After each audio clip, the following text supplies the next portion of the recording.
جو عورتیں زیادہ بولتی ہیں ایسی عورتیں جمع کے وقت خاموش رہتی ہیں۔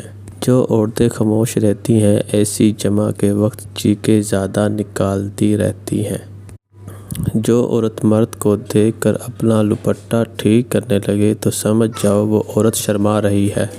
جس عورت سے عشق ہو جائے تو اس کو ہمیشہ محبت کی نگاہ سے دیکھا کرو، اس کو بھی آپ سے پیار ہو جائے گا۔ جو عورت چھوٹے قد والی ہوتی ہے اس کے اندر بہت زیادہ شہوت ہوتی ہے۔ جو عورت بات پر مسکرا دیتی ہے وہ عورت دراصل دل کی ٹوٹی ہوئی ہوتی ہے۔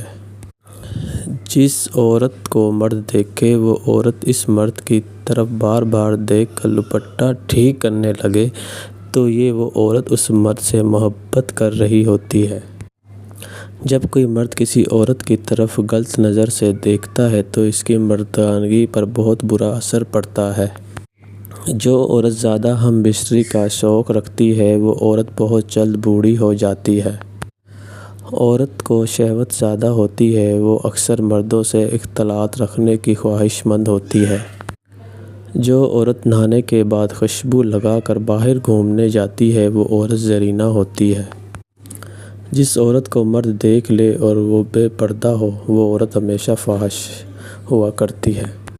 جو عورت پردہ رہتی ہے اس کا حسن میں اضافہ ہوتا رہتا ہے۔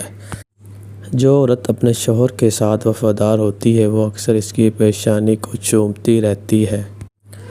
جو عورت اپنے شوہر سے زیادہ لڑائی جھگڑا کرتی ہے وہ عورت اس مرد کے ساتھ وفادار ہوتی ہے۔ جو عورتیں زیادہ چلتی ہیں ایسی عورتیں بہت جلد کمزور ہو جاتی ہیں۔ عورت مرد کو دو طرح کے اشارے کرتی ہے، وہ عورت دراصل اس مرد سے زنا کروانا چاہتی ہے۔ نمبر 1، وہ عورت مرد کو اپنے سینے دکھانے کی طرف مائل کر رہی ہوتی ہے۔ نمبر 2، وہ عورت مرد کو اپنے پیچھے والے جسم کو نمایاں کر کے دکھا رہی ہوتی ہے۔